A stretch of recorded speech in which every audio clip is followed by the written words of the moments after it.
tunanuka gode. Sinaga breaks, bidi zangu ni za kope. Wanna chase fame, mimi niko busy na kichele. Pake kwa wingi sinilete vitimbi, kijana kwa mashida na nafuga bado tambi. Jicho nyanya kwa street nafuga dhambi. Wanapumua deli na roma ya bangi. Nalenga tenje juu calls ningi mwere. Si tuko busy dao tukisaka maganji. Mbogi ni genje na tuna spin senke. Kijana karada hakuta tukwa tenje. Dada lifisa batu kicheki sanse. Route number 8 ni kuzitoka teke. Top shot awe ni boy wa hood. But tukimit wrong turn I'm still the goon. Pigwa mabare uko na namba ngapi. Juriba za ubeshte lishi ya madhari. Walai, mina kutoa uhai. Hakuna kesi triki kamrazi ya medai. Sinaga dafa, shoni kanje nitoke. Bado tena umengedhia ni kupige karima. Nasikia fiti, hima lime ni nice. Ile psych niko nayo, walai siwezi tema. Bado unateta na ujafikisha bei. Ni vile na kujua baleo usishiki deni. Hizo ni story gani unanipigisha ngeli na uko mbele ya hii jeshi. Nadai war, kijana udai kifo. Uoni nimejipinda ndani ya toja na mchuma. Mrazi genje na sijafuga rasta. Banikishika my cocktail ni haraka. Punguza pupa hapa ndanya ni wengi. Usichague sura mali safi sini haga. Yo, mali safi sini, mali safi sini, mali safi sini haga. Mimi natika road sihitaji all soaps ndo ningare. Kenye nahitaji tu ni pesa. Sikuzaliwa coast but mother kaka ganji mumsho. Mam shika moka. Shughuli ni apake kama Idi Amin nimeifanya for long ndo nishapenisi na kila youth mtani ashakuwa referee. Mbona juu ya vile tuko kadi squeeze silali na kimbiza life new dream. Super liuliza what happens if I dive in. Nikam show let's find out, let me dive in. After kudive alisema wezi paki celebrate. Kenye najua hata na busy laundry pekee ni enough kuwaprovia vile nitafua dafu. Poa alisema Kenya mbeba maji ndo to make work easier ni mchapie kwa bafu. Cold boy call palma tapusho. Mini karufu ya mnyambo juu ni ngumu kunigno. Hata bila kamera bado nita GoPro. Weni mjanja kao ready ushapicha vizia wani party. Juu hiyo shughuli kasi ya ganji si inzagi rap. Nika kesho neza dedi ya ukosekani kwangu hii rap. Ushakuwa my normal 9 to 5. Acha sana wapatie uhondo. Siweka ngoma zenyu tukidai kusikia uongo. That's normal. They said you must pay for your sins but jail pia ngono. Wezi cheza place tuko. Igavesha ni stress. Sipendi jo vile kuko. Ganji shaibiwa before tenge kwa mfuko. Tani nge kuwa mkale bado singe kipruto. Hatuwezi kuwa same. You don't get it. Jumisi wezi rudi home if I don't make it. Bro kuna mali mine na namsichana petit. I'm super just want that thing, we're not dating. Yo so nasaka yangu. Sikombi shit. Chunga yo mdomo juneza go missing. Easy streets ni cold. So cold. Ato kienda you won't be missing. Gani itakuja kwanza kumake it ama kumake it. Nilisema nko west. Mafala kadhani westi. Walitinga milango na bado tuliget in. Mabloga wameshinda hata waluja kuget keep. Trust me shughuli siu piga siya wengi. Dumo umejaza lakini akili uko empty. Kiburi umejaza. Family, hope you guys are doing amazing and happy Friday. Hope your week has been fantastic and wishing you a beautiful weekend ahead. It's exactly 46 minutes past the top of the hour. And of course, karibuni sana to yet another beautiful conversation of the Pan-African Bliss. My name is Joby. Once again, happy Friday. And karibuni as we talk about who actually is considered as a threat when it comes to Africa politics. And of course, this conversation is going to be backed by so many things happening, of course, across the continent, starting of course off with Kenya, where we can see the president of Kenya is trying to defend his reasons of going back to the World Bank and the IMF, which is bluntly quite honest, you know, the conditions that comes with the IMF. And of course, on Wednesday, I did cover this as a whole topic, literally talking about how we can see countries like Sudan being debt relieved by China, that is having $50 million being relieved of their debt. And of course, on the other hand, we saw Kenya receiving 97 billion Kenyan shillings, and this is to improve, of course, or tackle corruption and so many other things that it's not really exactly what Ruto is saying. It's not exactly what should be dealt with in the country. So karibuni sana, those are our top conversation for starters. And of course, we have this amazing lady who I love her videos explaining. Every time, of course, you see your African puppets working with the white people. And I go back to one of the famous quoted by one of our Pan-Africanists. If you see a white man praising me, know that I've actually betrayed you or done you people wrong. And of course, looking at so much of that, also, we're going to be looking at Nigeria, which is actually, of course, boosting its security. This is, of course, when they are working together with a country like Benin and Niger, which I don't trust Nigeria, because I do feel like this is a way of them getting into the Alliance Sahel state. And I'll explain even much more why, which we can see the ICC, which I left pending yesterday. They are saying that they do not, or they're criticizing Burkina Faso, Niger, and Mali walking out of their fake organization. And much more of this conversation, we're going to be looking at how Burkina Faso is developing, and so much more coming from also Kenya, as we understand how we're still paying pensions and why are we still paying pensions, because I had to do so much research on that. And of course, it's actually very true. Yes, Kenyan taxpayers still contribute to the pensions of the British civil servants, and in general, we should say our colonizers. So we're still slaves till to date. And I have this video which is actually backed, of course, with that conversation. Shout out to Keith, he shared this with me. I do believe this is where racism applies, but in a very indirect way. And of course, those are our top conversations for today. Pardon my voice. We're from playing a certain game, which you guys, we're going to be uploading it on our TikTok. Just a Blackout Fire Network trio. And that's why I lost my voice, because of laughing so much and running. We were trying to do something to keep our TikTok page active. But remember, you can grab yourself also the application on the Google Play Store in case you want to, of course, catch up on all our social platforms. Damn, that was a lot of running, a lot of laughing. We're from doing that game, eating challenge, and it was really just super, super fun. That's why I'm a little bit late. But it's a good thing to see what we can actually do, and you're gonna see it on our TikTok page on Blackout Fire Network. So stay tuned, or rather follow us there. Remember, we have amazing supplements which you can grab under the Blackout Fire Network. We have an apparel store where you can get your merchandise. On that video, you're gonna see Shmani rocking our t-shirts. We have different t-shirts in different colors and sizes. So in case you are a small person or a large person, whichever size you like, we have all of them right there. But as we start today's conversation, I don't, of course, share much more of that. You guys know I keep on sharing about our supplements every day. Without wasting much more of the time, let's start with Kenya, looking at how, or what our president had to say when it comes to borrowing off money. President William Ruto has revealed that securing loans from external lenders is becoming increasingly difficult. According to the head of state, lenders often subject African countries to conditions including the passage of sexuality laws before approving the loans they require. Stanley Nyaringita reports on Africa's call for increased investment in homegrown financial institutions. In remarks that have renewed calls for African countries to reduce their reliance on foreign borrowing, President William Ruto has revealed that external loans often come with conditions that have little to do with development. It is easy. Actually, it's not easy. It is difficult to go borrowing money from people. They subject you to all manner of things.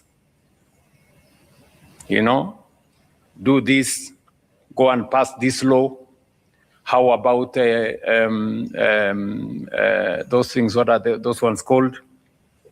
You go and pass the sexuality laws. Go. So when I was looking at this video on TikTok, because this is on YouTube, but when I was looking at the video, this one specifically on TikTok, and looking at the comment section of Kenyans, they were saying that this man is clearly exposing himself, that when it comes to the finance bill, when it comes to the decisions that are affecting the Kenyans who are the majority and make up a country, these decisions don't come from him, which I did do all this discussion on Wednesday, and we've covered, of course, so many stories looking at how the debt trap, how it has kept Africa literally so underdeveloped. We are consistently borrowing, yet we don't see the benefits of this money we keep on borrowing, which we have to pay back on a very high interest.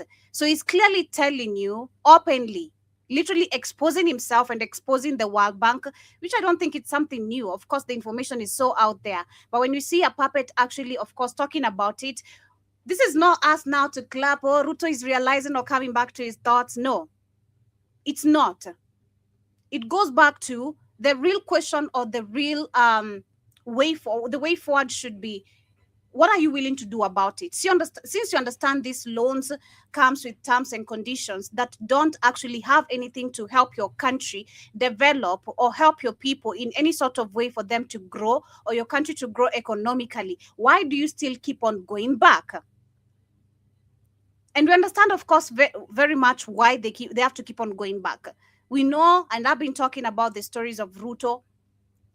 Ruto is scared because if he doesn't do the bidding, he's going to go to jail. That is just the whole thing. So this white people, this system, the way it has been kept, and looking at what we're talking about, the pensions, where Kenyans are still paying pensions. Or, why are we paying pensions to people who already left and we are free? That's why independency should be questioned again. Are we really independent? That's why democracy should be questioned again. And sovereignty, and all those terms they keep on using, which we don't see them applying when it comes to the real factors or the real matters. It tells you very clear they have to keep up with this system of always having puppets who have done especially something wrong in their country politically. They have to be kept in power, whether as a president or whichever position, because if you don't do this, understand the system is not set up to favor you. It's set up to go against you, which will go back to now the International Criminal Court, which is part of our conversation as well. We can see countries which have truly now trying to free themselves, Niger, Burkina Faso, and Mali. They remove themselves from this organization. And they don't need to actually explain why, because I think we've also talked and understood why the International Criminal Court, or who the International Criminal Court it was built for. Again, Africa, we're not free. So this should not be a round of applause. It's just that now people are, you're confirming to Kenyans what they have been long saying and what they went to the street for, especially in 2024, because the 2024 demonstration, which we can see the effect of it till to date,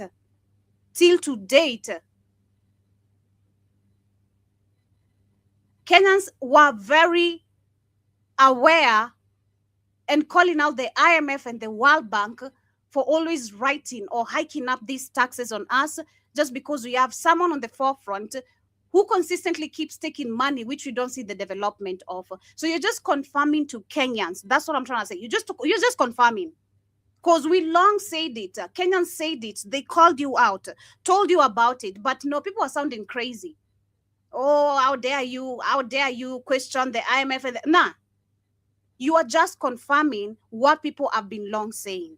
So there's nothing to, round of applause to Ruto, no. Go and do this, go and do this.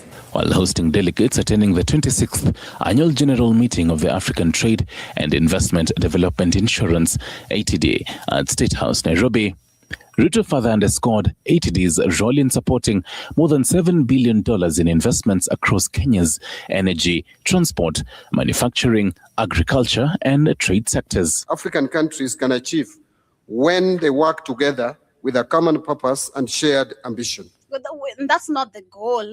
It's crazy how they talk, but that's not the goal. It's not. This is our national treasury. The same person who was busy defending why or how they have reduced taxes when it comes to importation or exportation, which we saw it's all a bunch of bullshit. Just twisted words or languages to sound intelligent, but it's not. So, nah. And this Silver Jubilee therefore gives us an opportunity not only to celebrate institutional progress, but also to reflect on the partnership, trust, and collective commitment that have sustained ATD's journey over the years. We have seen you in action in all the forums, either at the African Union, at the United Nations, and any forum in TICAD, everywhere you are advocating for our institutions to say African financial institutions need to be supported, and you are leading from the front. President William Ruto also pledged to allocate land to the institution for the establishment of its headquarters in Kenya, in a move aimed at positioning Nairobi as a continental hub for trade and investment. African trade leaders are now calling on more countries to join the institution, which currently has 24 member states, in a bid to boost investment and deepen economic integration across the continent. Stanley Nyeringita, TV47. Well, just some talks, but they're not willing to change anything when it comes to that system. Now, listen to this lady. She's saying the same thing, of course. I've been saying the same thing we know, literally, when it comes to these puppets and the IMF and the World Bank. Let me actually recue it again. If you know the IMF and the World Bank, and you know that if they are friendly with your president, if they work with him hand in hand, if whatever crimes he commits, they will support. In fact, they'll bring truth and reconciliation commissions. They will try to create a government of handshake and even ban him from the ICCC and make sure that he is covered. Even if he kills people, even if he takes that as a stolen election, even if he kills his own people post the election and Mukiki and covering them up, and including assassination, the alleged assassinations of the people who tried to uncover those crimes.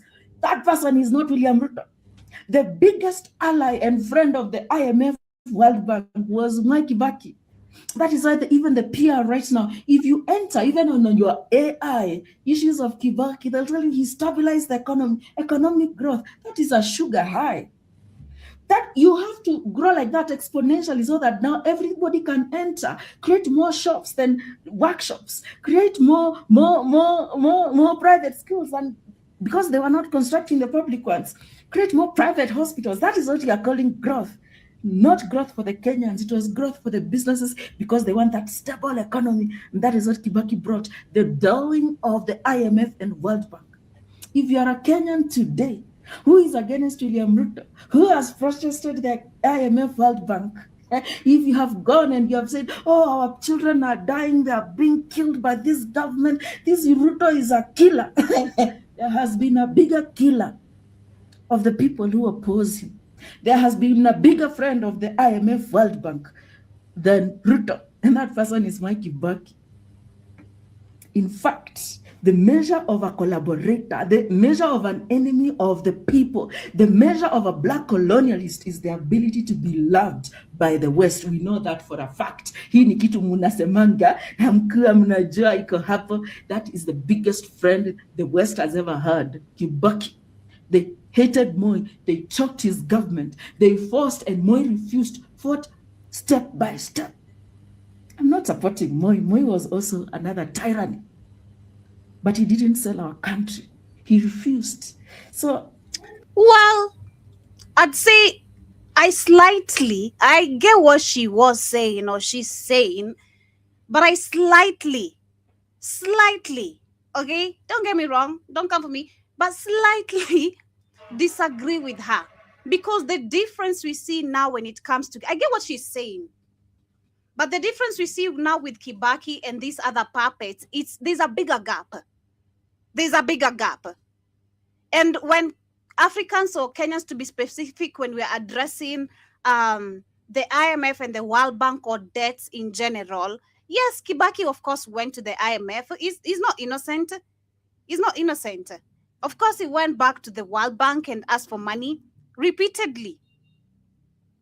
If I can remember clearly, I was young to understand a lot, but there were always debt crisis reports going on in this country because during the time of an era of Kibaki. But what's the difference? What am I trying to say? The difference between him and the current puppets, including Uhuru Kenyatta and the current one we have. The difference is this man tried, at least. I get what she's saying because there's something she's trying to say, but he brought development. He tried to improve this country.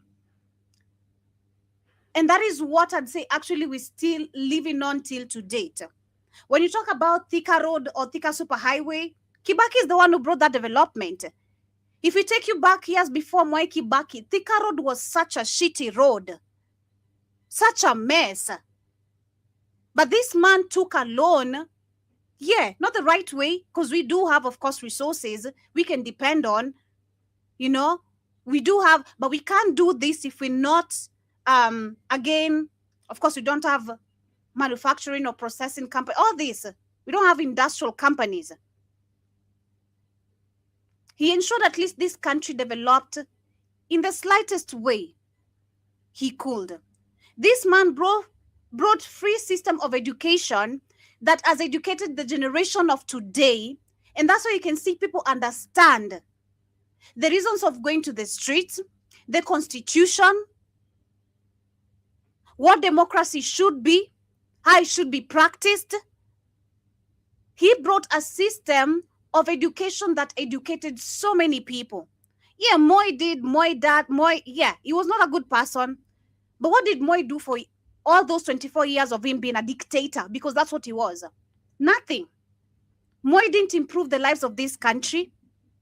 He didn't in any sort of way. The only thing actually personally I heard from my mom and maybe my stepmom, like the older generation, literally, our parents, they used to say that Moi provided only milk in school. I don't want to drink milk every day. I'm not a cat. I'm sorry. As a matter of fact, now I'm lactose intolerant. So no, I'm not. I don't want to drink milk every day. No. You can't bring milk to school and say that is how what have you improved? What improvement? So no, I slightly disagree with her. I do personally, and I keep on saying Moi Kibaki brought a lot of changes in Kenya that Kenyans are actually dependent on till to date, and which you can see now the current government is scrapping away all this, all of it. But I do not agree with, disagree with that, but I slightly disagree. I'm not irritated by Kikuyus. I'm just amazed by the level of hypocrisy. If you have been on the street, it is just June. People were here protesting, talking about the bloodbath. There has never been a bigger bloodbath by civilians for civilians than under Kibaki. It's true. Because I think also, I feel like we have to be smart enough. And that's what I was saying yesterday. Yes, the internet has become a place of so many opinions. Yeah, you can give opinions on anything, but we have to be very critical about what we're also saying. You have to understand you're talking to a very large group of people. This lady has a lot of audience, a lot of people she's educating. And I love her videos. But you have to go back and understand, and that's what I'm saying. Yeah, Mwai Kibaki was tribal. As a matter of fact, because it goes back to history, of course, it's written and known, and which is about to repeat itself come next year, because they're trying to push tribalism, but that's not really it, because the generation of today is more educated to understand what tribalism is and how it doesn't benefit us in any sort of way. And Kenya, to be specific, and I'm not saying also at a large number, but the Gen Zs, man, I'm speaking about my generation. My generation is the generation where I don't have to walk in a room and someone is asking me, which tribe are you? The only time I get that question is because people can't figure out, with all my 3 names, which tribe am I from? They can't tell. I don't have no, because there are people who, when they naturally talk, you can tell where they're just from, When a Kikuyu talks like this lady, we know Kikuyus, I'm sorry to say. And there's nothing tribal towards it. When a Luo talks, you'll know this is a Luo. Like, sorry to use, but Shmani, there's how she twists language. There's how sometimes she'll twist Swahili, and you can tell, man, girl, you really are a Kisumu girl, There are people, they're Kalenjin, when they talk like Ruto, you'll know this is a Kalenjin. When a Masai talks, you'll know this is a Masai.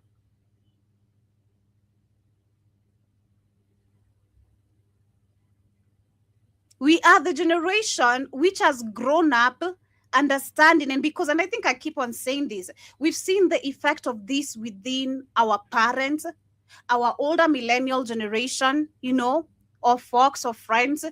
We've seen the effect of tribalism in 2007. So many people were killed, lost their lives because of being described Kikuyu or Luo.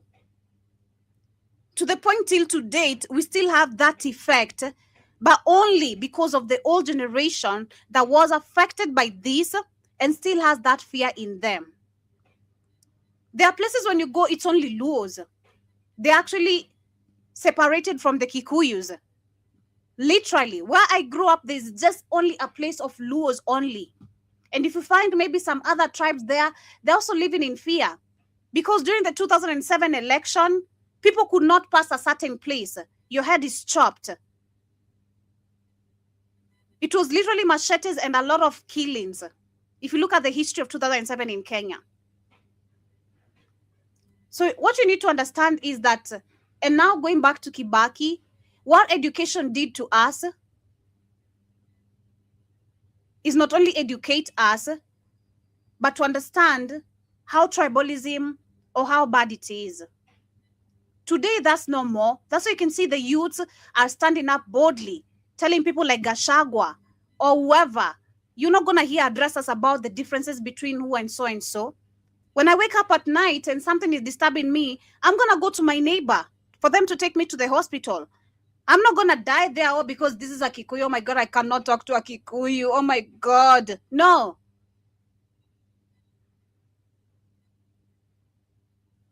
So you need to understand that and understand which generation she's coming from. So that's why I think she's quoting that too.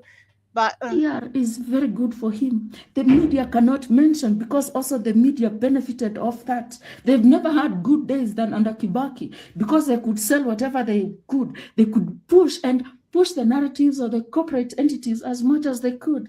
They were getting the money from all the banks and loans, banks that had been financed through our money, through all these development projects, empowerment projects. There is no need to dig yourself in a deeper hole.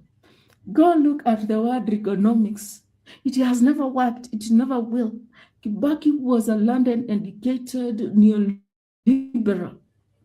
His policies are the reasons. They are less than 10 years old. They are the reason we are in this mess we are in today.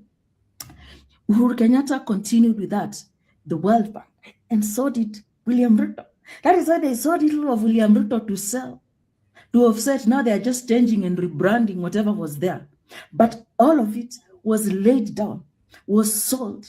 We were driven out of our country. The laws, talk of land, when you talked of Solai, I brought it here. People were busy saying, oh, it's Uhuru, it's Ruto. That was policy under Kibaki. If you talk of the Chinese and the trade, he's the one who invited them. Ni yeye aliwakaribisha huku, akawapatia hizi. If you are talking about now healthcare, about education, about that is Kibaki. These are the policies under Kibaki. If you're talking of the entrepreneurs and how the government people have become rich, how the government doesn't offer services, how the government is able to get money from public to private, that is Kibaki. If you're talking about the corruption of the MPs, why we no longer have a functioning opposition, how comes they have so much money, the illegal and CTF and all these monies, that is Kibaki. If you're talking about how they stole our healthcare, how now education is so expensive and universities and all this and we can't afford it and now people are being imported and all that. So that is Kibaki. If you're crying about the rising rates of land, why foreigners are able to come in and own huge chunks of land, why we even have historical land cases that have never been handled, how title deeds have become political weapons that can be done and dish. Kibaki had that data and he varied that information. That is Kibaki. no, it's not. No, it's not. Again, history is very important. No, it's not. This country was long sold, and I'll go back to still her video because it's crazy. She's saying this, but on the next video I'm about to share, she well explains and describes how not only the healthcare, because she mentioned about the healthcare. Again, Keith shared this video with me, and I picked a lot of information from this video. You know, because she's addressing the racism and literally generally the system, how it is.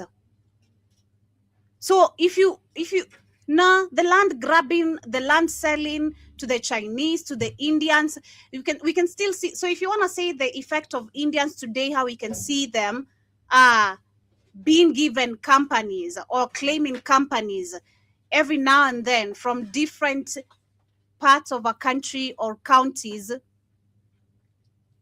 Blame Jomo Kenyatta. Because this issue does not start with Kibaki. We have to go back again to our fake independence history. What were the deals? And this is why I keep on understanding. We have to understand what was written on those papers that this president signed in the whole African continent to buy freedom, because it's like we bought freedom and we were not fully given freedom. We bought it. We had to give something for our freedom. And we can see the effect of it today. So I disagree with you for saying this is, no, it's nothing to do with Kibaki. Kibaki just continued with a system. I'm not even defending, I don't know, I feel like I'm defending Kibaki, but it's because she's trying to say most of the effects we're seeing today when it comes to tribalism, whatever, this has been long effective even before Kibaki. It's been there. It's been happening. It's been happening.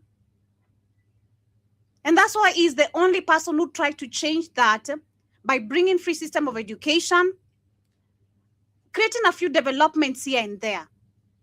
We can't just scrap that away. And maybe you might not understand because you're not the generation that benefited, but the generation that benefited of Kibaki's regime does get it. For real, for real. So no, it's not Kibaki. It goes all the way back to our first president. So, fuck off.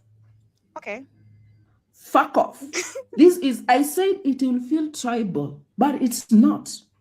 At the same time, when people are talking like that, the reason coffee farmers, tea farmers, all sorts of farmers are getting poorer and poorer and poorer is because he opened the market. You could say you'd be rejected by Kikuis, but how many have these banks? How many are the ones who got the empowerment funds? How many have these boutiques? Because of Jomo Kenyatta. It's not Kibaki. Someone make this lady understand it's not Jomo Kenyatta. I mean, it's not Kibaki. It's Jomo Kenyatta. All these problems start with, let's go to Mau Mau. Go back to the history of Mau Mau. Understand who are the Mau Mau freedom fighters. And now where we have, of course, Jomo Kenyatta coming in, being portrayed as a fake Mau Mau fighter who claimed or helped fight for independence in this country. Yet the real history, well understood and known, we know this man completely sold out the Mau Mau people.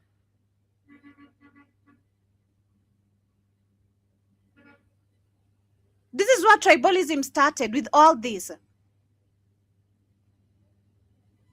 Because the Mau Mau freedom fighters were not just only the Kikuyus, not just only the Kikuyus. Majority, yeah, were the Kikuyu, but it didn't just comprise of the Kikuyu only. So no. Let me actually just shift away from this. Let me share this one now, where she talks about the system, because if she understands the system this well, I don't understand why she's not getting this all effect we have today in the African continent starts off from our very first puppets.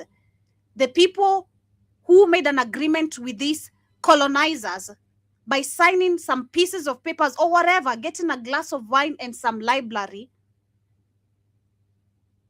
It started off there. The rest have just continued, either making the countries worse, of course, by following what the white man tells them. If you don't do it, you might end up behind bars. So no.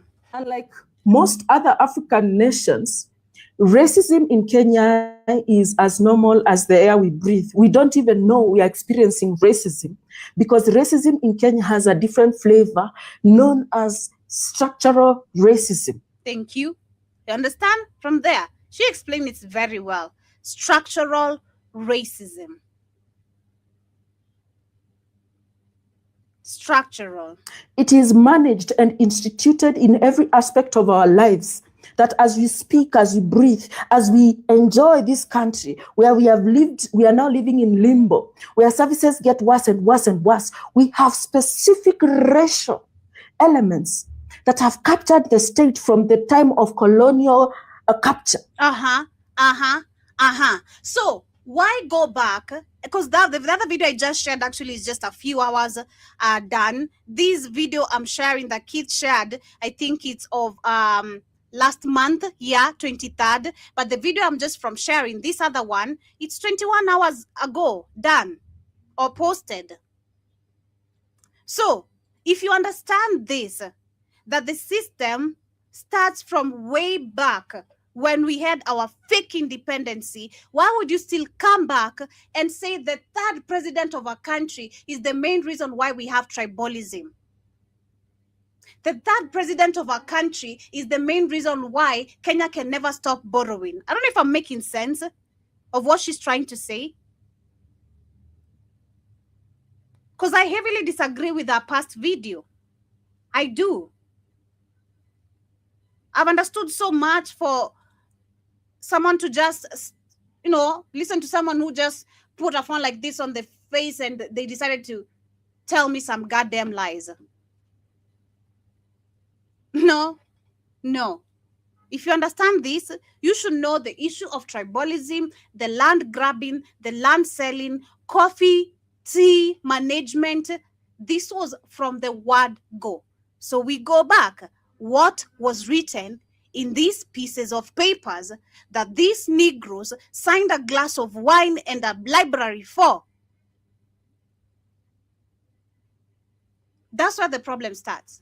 So that today it is now normalized, so that when the rest of the Kenyan body, the Kenyan society is suffering, is struggling in unity, these communities, these racial elements continue to thrive. They find a way to go on and thrive and do better, or even diversify and change and put on another color.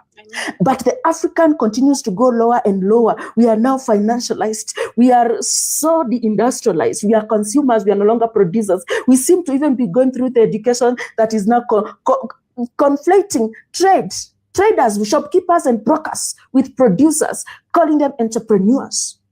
And therefore, let us look at racism in Kenya, specifically what is known as structural racism, to understand how the Kenyan is stolen from in three ways. One, through the brokers. The brokers who have come to make Kenya a productive zone, they take the value and go process it elsewhere. These are individuals and multinationals who use our soil, our people, our labor, everything.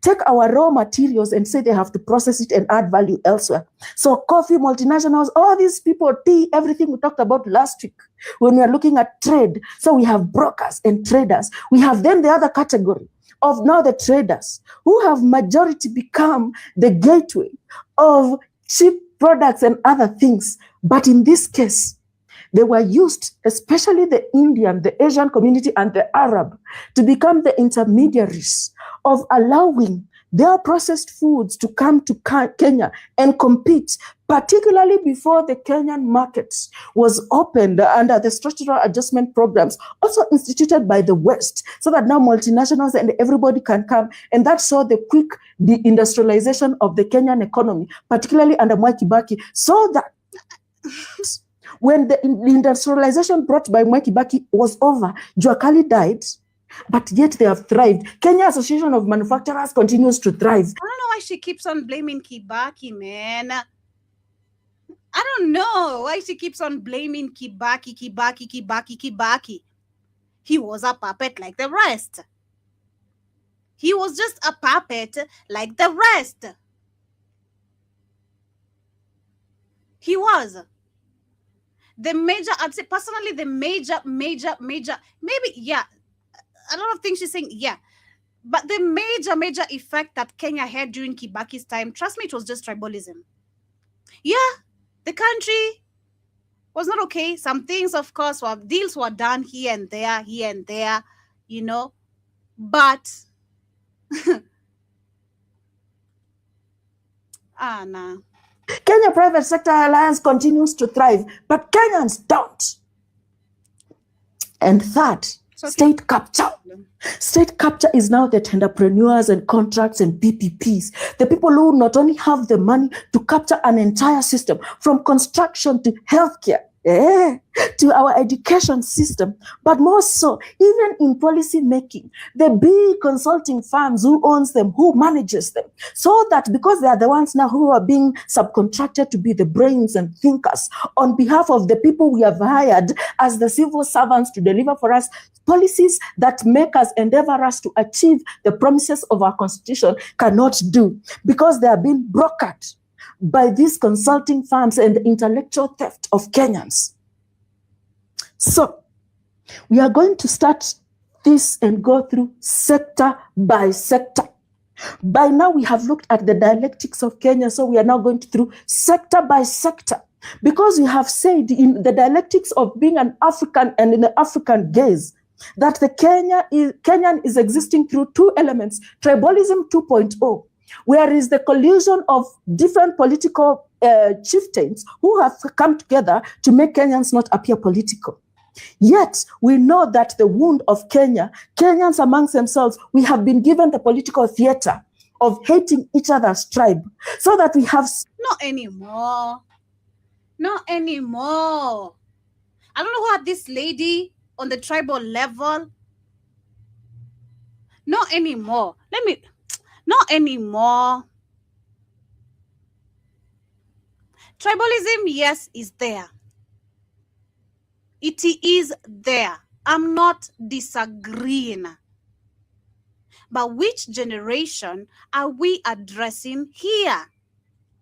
Because the youths, who are the majority of this country, again, we are the last tribal generation I've grown up seeing. Again, I don't know who hurt you, which Kikuyu, wherever, but fix your tribal mindset, because these talks are they're even getting very disgusting. Every time we hear you're the guys who are trying to bring tribalism as a conversation. It's there, yes, but it's not there. The only people we see having these tribal problems actually are people your generation, people your age gap, not my age gap. You won't find someone like Shmoni or Christine or myself talking. No, you won't find that. Dig and try, tell me. Which young person have you met them having the time to ask you, which tribe are you from? There's none. None. Point blank. There's none. Because it's a very disgusting conversation. It is very disgusting. And I'm calling it out as it is. I'm not a Kikuyu, I'm not a Luo, I'm a Kenyan, I'm an African, period. That should be enough. End of discussion, end of debate, and don't ask me anything else. Kikuyu, Kibaki, no.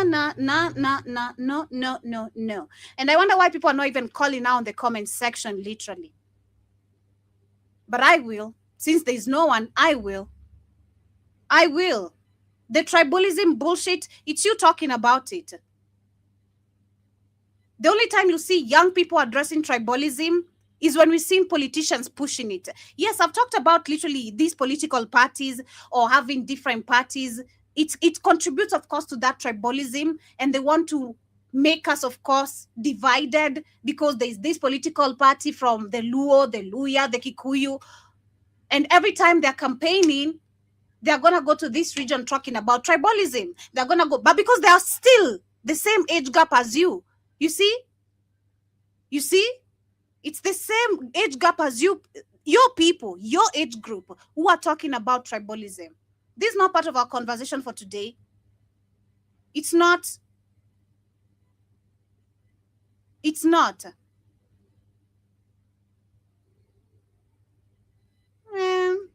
No.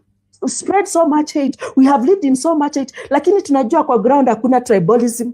Exactly. Basi mbona una push if you know? Exactly. Hakuna tribalism. Thank you. There's no tribalism. Why are you pushing it though? Kwa ground hakuna tribalism, but you know what iko kwa ground? Racism. Kenya kwa ground hakuna tribalism. Racism ndio iko. Tribalism only comes when that political theater moment comes, which is political cycles. It doesn't happen. You don't get into a car, you don't get into a hotel, into a car, and you're not served or somewhere you're not served because you're a Mkamba ama Mkikuyu. No, wewe ni customer. But there are hotels, there are places. So how is this? So tribalism 2.0 is now the way Kenyans have been blunted to stop thinking tribe, so that now we can give businesses. The other part of the Kenyan is that we know colonialism extracted. Neocolonialism made sure the system remained with those colonial powers that came above the African in our land and taking our resources. And then now it is cleaned as the elite alliance. But we know largely how they benefit. So we are naming names. If this video is not banned, we will name names. We will point fingers because we cannot remain unburdened and closed so that we don't mention the original sin. So let us look at something. Let's start with healthcare. Today, tomorrow, we look at healthcare and the capture of healthcare. Healthcare requires three things to work. It requires healthcare personnel. It requires health facilities. And it requires policy. So, healthcare personnel in Kenya is educated by Kenyans. 15% of our entire national budget is given to schools, universities, and other places to train our healthcare workers. When they leave, they should return that investment to the Kenyan people. But when the healthcare worker in Kenya leaves their training, their internship, they have three options for work. So you can see where even that starts. We never get a return on investment because of this systemic racism that is in the healthcare system. Number one, less than 10% will get into public institutions. This also comes with the lead capture, a lot of bribery and other things. So there has been scarcity created for the worker, and therefore removing all the investment by all the Kenyans, making us suffer for lack of doctors, long queues, deaths, unnecessary, and all this simply because of corruption and the systemic capture of our public health care. The second one, majority are hired in private care. This is where it becomes insidious. Insidious means mbaya, blunder. Here, these ones are dominated by two players. First is the religious institutions, who primarily came from the colonial basis. The colonial missionaries, as they called themselves, had two purposes here: to capture the mind and to spy on the Kenyans, to profile us. And they did that through the rat approach. They bite you and then they blow. So they took our intelligence, they brought those tribal profiles for the British and others to thrive and use that as the blueprint of dividing Kenyans. But then they went to the soft societal issues of healthcare and education. They've captured those because we will see how they make the money. They make the money off the Kenyan taxpayer back again. So these private players are missions and India. The Indian capture of the Kenyan education, healthcare is beyond measure. It needs to be studied because even right now, one of the most thriving insurance packages is medical tourism to take Kenyans to be treated in India. Yep. The brain drain, the resource drain, and these are mainly, even most of them, public workers whose money, that private insurance money, private insurance is coming from the Kenyan taxpayer. So tunatoa pesa yetu because in corruption, in systemic racism, in systemic capture, you follow the money. Where does the money of the Kenyan end up? We've seen that only a few, after we educate them, end up in public hospital. The majority are in private, and these private thrive and are financed through private insurance provided mainly by the government and share capitation. Because somehow, yet this is being done by Kenyans, we are unable to fund public hospitals and create public hospitals, but pesa yote inaenda private. And not even that, but we even take the money and the people and everything, denying, defunding, removing everything and taking it, all of it to India. Finally, exporting raw workers. After 18 years of training these people, 12, I don't know how many, I'm just putting a number there. They now go to the developed world to offer them medical care. So the Kenyan is dying. The Kenyan cannot afford, when they go to public, it's defunded. Yet we train them, we grow them, we put them here, we make sure they are educated, they are capable, and they are captured. And if they are not captured to work there under those terms, because there is no way the terms of working for private will ever beat the terms working for public care. Of course. Because the resource we are looking at is healthcare, and the healthcare worker today is that they go out there to provide, and the Kenyan suffers. And more so, we have a budget, health insurance, that now is taken and put into private hands. So the private insurance and the private hospitals. Yeah. So with that being said, so we also have this one, right? Because she's explaining the system and how the racist system, and I'd say in my words, how it's still very much alive. There's something, this video Keith had shared with me yesterday, and I said we're going to discuss it today. And of course, yes, we can see that Kenyans are paying, the Kenyan taxpayers still contribute heavily to the pensions of the British civil servants who worked in the pre-independence Kenya. So they're saying that here are the details of this ongoing obligation. There's the split where the United Kingdom pays 75% of the pension for these former colonial employees, while Kenya covers the remaining 25%. The cost, this is the annual financial line. This is Google. Okay, I'm reading this from Google. The cost, this annual financial line item, often referred to as residual colonial era obligation, costs Kenyans tens of millions of shillings on every budget cycle. And then we have the process where the money is transferred from the Kenyan's national treasury. The idiots busy telling us, oh, the white people, they give us loans under terms and conditions, as if they care. Okay? They don't talk about this. They don't talk about this. I didn't even know we pay pensions. And many Kenyans are surprised too, according to the videos I have after this. Many people don't know. Because are we educated about it? Hell no. The money is transferred from the Kenyan's national treasury in sterling pounds to the Crown Agents Bank for distribution. And then we have the controversy where the Kenyan lawmakers consistently keep questioning this ongoing payout.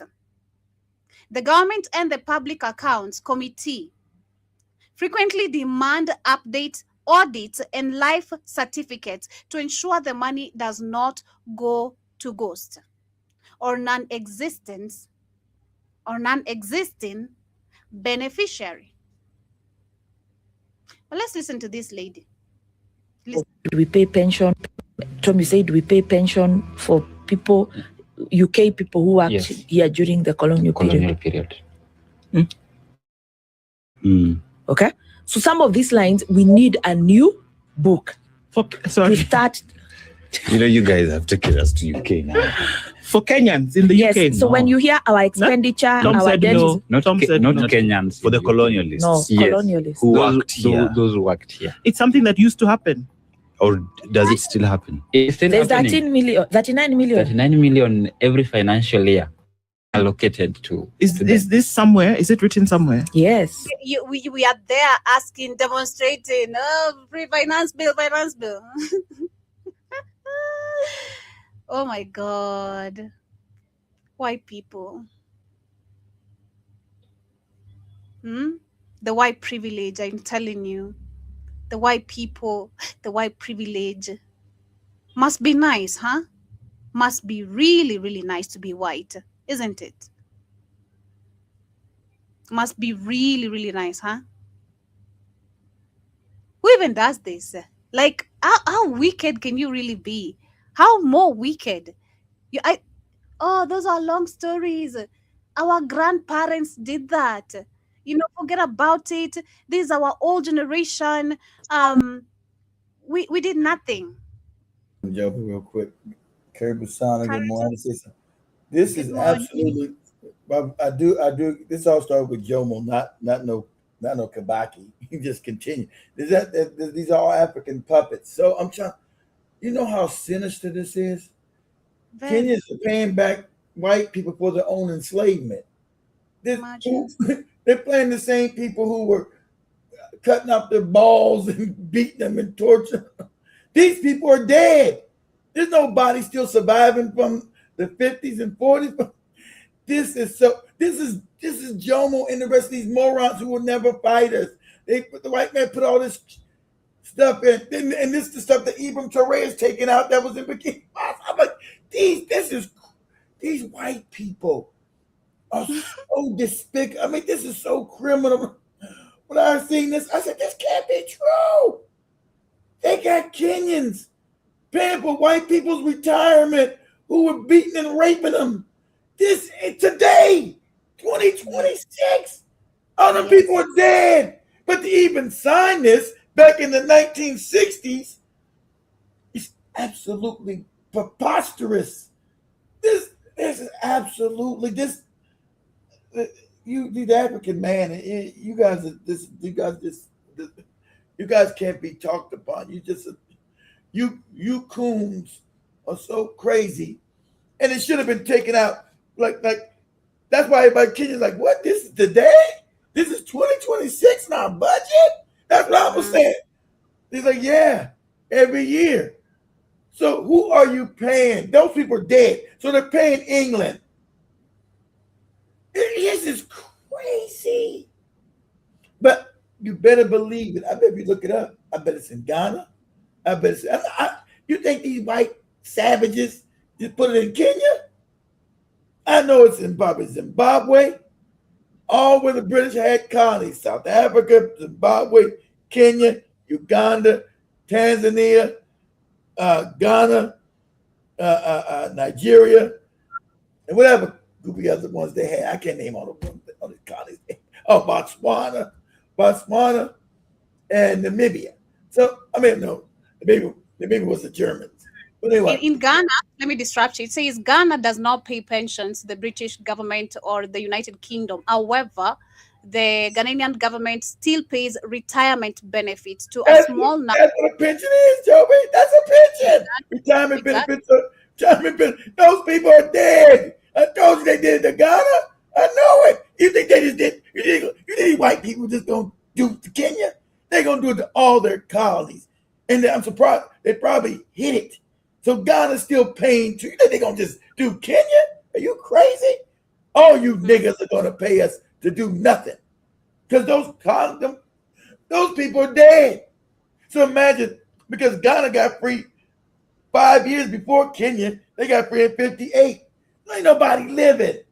Ain't nobody living from there. They're paying white people just to be. That's the same thing they were doing with France. France had Bikini Bottom, all them just paying money to them. But not, I said, this is the most insidious. It's so, this is why they keep Africans so ignorant. This is crazy. I said, they got Kenyans. Can't afford to go to school, paying school fees and all kind of wicked shit, but they give free money to white people in Europe. So this goes to England's treasury from Ghana, Kenya. I'm like, what? I'm like, I knew the evil. I just didn't met. Every time I think they cannot be eviler. The evil goes so deep, so. Yeah, we're gonna do it with the back of you niggas. So what? We'll keep on doing it. While we pup this. Who would sign this? Suppose I'm getting free? I'm signing to pay your people who enslaved me? Mm-hmm. This was your government. Why am I paying your people for a government that was yours extracting resources out of my country? That was your government. You were the British enslavers. Why am I paying you a pension? At that time, I was fighting you to get free. You were branding me. You were cutting off my penis and beating and whipping me, and I'm paying for that. Yeah. This by any other words, this is reparations for white people. But this is crazy. But go ahead, China. It is. It is crazy. It is crazy. And that's what I was saying with that lady. She needs to understand her going to Kibaki all the time to Kibaki. This is nothing to do with Kibaki. Kibaki just continued with the same system that was left behind, just like the rest of the African puppets we see. Kibaki this, Kibaki that, tribalism this, tribalism was. I'm glad you figured that out. Is this a continued system? He just the next puppet in the system, exactly. Because Jomo Jomo Kenyatta was tribal as hell. Came in tribal. Exactly. And the British that taught him that. They told him the British told him to be tribal. So he to be divide and conquer rule. So it didn't start no Kibaki. And that's why I'm saying again, we have to go. If only we can publicly see the deals that were signed off, despite a glass of wine and some library.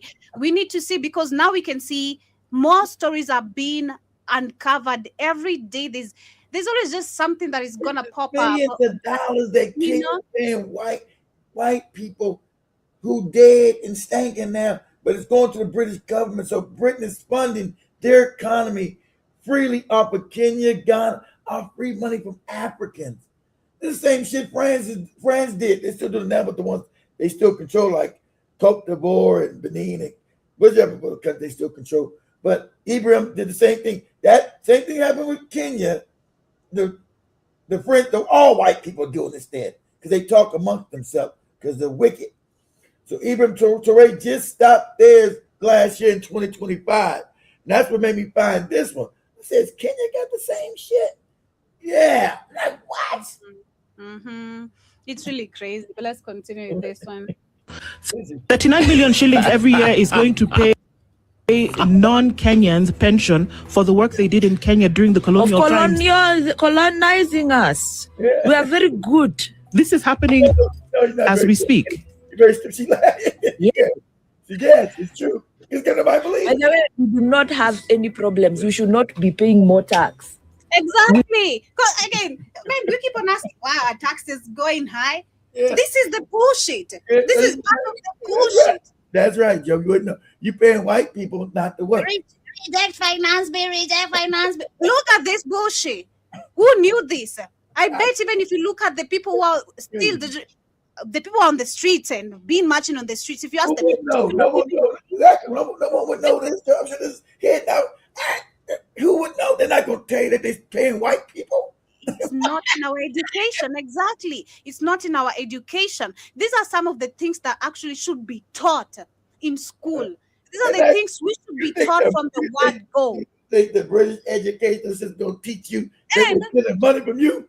It should be taught, if only. Also, this should be part of our history. If someone tried to make a change and it was denied, but we've not seen not Jomo Kenyatta himself, because he's the one who signed the deals, nor Moi, nor Mwai Kibaki, not Uhuru Kenyatta, not the goddamn Ruto who is a president today. None of them have raised a concern about why Kenya still pays these pensions. None of them as president. Of course not, because the white man told him, you better not ever touch it. For a glass of wine and some library. It's crazy. You better not ever touch that. That's even more. So not only are they extracting the wealth out of Kenya, their resources, right? They also got these niggas paying them from tax money. This is so diabolical. Exactly. Just need to be given the new budget book. We write it. Salaries. How many workers do we need? No, sorry. Where is this thing written that 39 million shillings is going? Girl, please stop acting dumb. I hate these people who are always trying to act. It's on Google. I checked it. It's on Google. You have a phone. You have the internet right there. You're not working in a damn broker's studio unless you are. It doesn't have internet. Do the goddamn research. Do the research right there immediately. See where it's written. It's here. I just read it on Google. We pay 25% of this, and probably even more. Google is probably lying. That's crazy. Where is it? Why is this written? Why is this written? Are you kidding me? Trying to look good in front of a white person because she's defending us. That's why we'll continue being oppressed, because you want to act stupid. Nobody knew this. This is some new information personally. I never known about it. Of course not. The country would erupt. You've been paying people's retirement from the 60s. You've been paying a wicked country. Suppose you got independent. That's like me. Okay. It's like alimony almost, right? So I'm married to Joey, and I got to keep just paying Joey every year. I ain't with this broad. I ain't with this woman. I got broken with your ass 70 years ago, and you already dead, and I'm still paying your ass every year. It's crazy, but and I was an abusive husband. I was beating your ass. Like, oh, I got to still pay or whatever. Like this is mind blowing. And that's why we need to be careful when some bunch of non-educated white people telling you, oh, you need to forget this history is a long time gone history. If it's a long time gone history, can you maybe tell your grandparents or you being, can you try and do this law? Can you try maybe so we can see you really changed? Is the old generation and you're willing to do something different? Can you ensure we don't pay normal pensions? Of course you can't. That's why you had yesterday that we'll colonize them again, like we colonized them. We'll colonize them twice. Huh? You should get a smack on your face. You're talking crazy on my face like that. You're crazy, man. And that's why you see literally the so-called human rights again is mad because the Alliance Health State is quitting from all these fake organizations. So why are they mad? Because the United States is not part. All the rogue countries are not part of it. So all the Arab countries, the Chinese are not part of it, because this is created to keep African puppets under control. If they didn't do their job, they sent them to the Hague to lock them up. And the funny part about it, the white man admitted it in America said that was we built that for the black puppets that we had. That's not supposed to be. You're not supposed to put. Oh, they said that when they did that with Netanyahu. This ain't supposed to be for white people. We built this for black people. They're the ones supposed to get persecuted by the Hague, not us. Right? So like they said, they walked away. Now, you got to walk away from all these fake white institutions. The AU, give it all of it. Don't go back to the United Nations. It's all set up for white supremacy.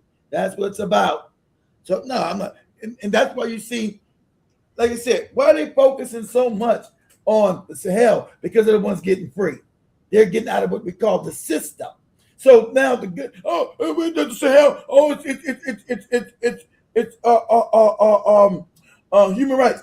Why are they going to get rid of for shooting people in the street? 2024, 2025, and again, why are they doing the 70, shooting people in the street? Because those are their puppets, right? Mm-hmm. Shout to Uganda and figure out that Museveni, that same guy said Museveni obviously on his deathbed. That's why his son is trying to consolidate power and act all crazy. I'm going to invade Kenya. I'm going to invade Tanzania. He's talking that crazy shit again. Mm-hmm. But yes, as we literally wrap it up with today's conversation, we have the right groups of the Sahel. That is the Burkina Faso, Niger, and Mali have formally, of course, notified the United Nations of their decisions to withdraw from the International Criminal Court, and the withdrawals are set to take effect in 1 year. The three military-led governments argued that the court has become politicized and selectively applied, and critics said that the move follows growing international scrutiny over alleged atrocities committed by their security forces and broader human rights abuses. And the Human Rights Watch also and the Amnesty International have urged the African Union and the ICC member states to press the three countries to reverse their decisions. The African Union, you better not let them do it. You better let which is a white organ. African Union is a name like NAACP. These are fake names created by white people to control black people. So, so go away. Go away, African Union. I'll be about that shit too. That's why you got Rudo now talking about he's trying to pretend he's a fan. The African Union doesn't serve us. It's a fake organization. Because he knows everybody, the cat's out the bag. The African Union doesn't serve us. Exactly. He doesn't care. Just trying to, justify his actions and being scared to go to jail, but also trying to, be on the same page with Kenyans, or that's what he's trying to do. He's trying as much as he can to It's called straddle the fight fence. remorse, Yeah. from Kenyans and Yeah. love, but it's not working. It's called straddle the fence. He's trying to straddle the fence by he's on top of the fence. He's got the Kenyan on one side. He's got the white people, the IMF, and the AU on the other side. So that's called straddling the fence. So he's trying to stay. He's not trying to fall in one. He's not trying to fall in with the people. He's not trying to fall in with the white people. He's trying to stay on the fence, pretend like he's neutral, but he's not. Exactly. But as we wind up, Jaba was earlier saying school milk is how the government subsidizes the farm sector, and another pay off racket. I didn't actually know that, but thank you. And says Ebonics have different accents, but you are still black. Exactly, man. It's crazy, But what happened? Says Ebonics have different accents, but you're still black, despite you talking Ebonics. Exactly. We're gonna talk about that. I'm glad I told people that it must be a church awakening up. Joey hit me with a song, right? I didn't know. Remember Joey talking about the BT? They say, I don't know these people, y'all know that? And Joey gave me a song. I said, this is absolute garbage. This is good. So now there's a backlash on the internet about this Young Miami and this filthy ass song, which I said it was. I said, what is this shit? And Joey spin that. I'm like, what the hell is this shit? So there's a backlash, and what is it? Because look, that's why you got these goopy Africans talking about that's our culture. No, that's not us. That's the Jays who've taken over our culture and put this filthy nonsense out there. That's why rap has been. I don't think rap can be saved. It's got to be completely destroyed. Wicked, it's evil. It's not us. And then you take some ghetto moron, put some filth in their mouth, and all of a sudden that goes viral. That's not going viral. That's what they're pushing on their algorithm. And got us all looking like we heathens and low budget motherfuckers. All this low vibration, scamming Negroes, scamming this and all that crazy stuff. What is this nonsense? And I said that. And I listened to Joey do the song like, they said, you ain't heard this song? I don't know what the hell you talking about. No, I never. I'm not gonna go search that shit out. And that was, and you know it's listening, because as soon as Joey mentioned it to me, that shit popped up on all my timeline. I never popped on my timeline ever. As soon as Joey mentioned that stuff, where's all my scamming niggas at? Blah, blah, blah. Like, what the hell? just like after the Civil War. Yeah, this is crazy, man. We got to take back the culture. We got to shun people. We can't allow this filth to represent us as a people. We got to say, listen here, we got to shut this down. I know our youth are too stupid. They just indoctrinated, but that song, I'm like, what is this? I'm like, what is this, Joey? I'm like, no, this got to go. This is garbage. So anyway, family. Much love, family. Thank you so much for joining me. Hey, I'm broke. You guys send in my cash app. I got paid. Please, cash app us. We really appreciate you. I got to pay Joe with a damn broke. Like, God damn, I'm broke as hell. Shit, got no damn money. That's why I had to fire some people. Shit. Why you guys ain't seen Camlish and Spikes and some other people? So I ain't got no money. Shit. This what it is. What it is. Have a beautiful rest part of your morning, and thank you so much for joining me. Kindly, in case you're gonna be bumping into this, of course, on a replay, I hope you like the conversation. Share with your family and friends. Comment in case you have an opinion based on the conversations you've had. But of course, we're coming back in a few with the Rhythm Scoop as we talk about arts, entertainment, and culture of what is happening within our very. We'll be back on the afternoon, and I'll be back on the night. I'm at the house, so we'll be back on 12 o'clock Eastern time, 1 o'clock Eastern time, and 12 o'clock Central time. So, and then we're gonna talk about this Young Miami and the destruction of our culture. Yeah, and then show you're spending that shit. But much love, family. Beautiful morning. Peace and out.